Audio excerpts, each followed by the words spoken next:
இந்த ரசிகர் கூட்டம் எல்லாம் ஓட்டா மாறாது அப்படின்ட்டு எல்லாரும் சொல்றாங்க. நீங்க என்ன சொல்றீங்க? நீங்க என்ன சொல்றீங்க அப்படின் போது முறைக்க சொல்லிட்டாரு பட்டுன்னு. ஆமாங்க, கூட்டம்லாம் வந்து ஓட்டா மாறாதுங்க.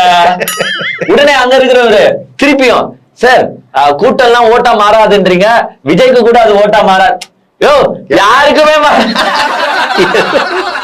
யாருக்குமே மாறாதுன்னு நீ நான் விஜய் நான் பெரியா அப்படின்ற தோரணியே என்ன பண்ணாருன்னா, யாருக்குமே கூட்டம் வந்து ஓட்டா மாறாது.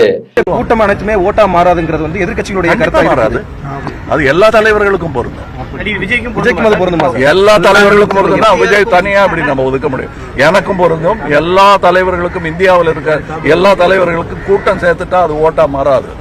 ரசிகர் கூட்டம் வந்து ரசிகர் கூட்டம் தான். அது எலெக்ஷன் போடுற டைம்ல அது எப்படி மாறும் நம்மளுக்கு தெரியாது. அது யாரா இருந்தாலும் சரி, நானா இருந்தாலும் சரி. ஏன்னா அவரும் கொஞ்சம் எக்ஸ்பீரியன்ஸ் தான்.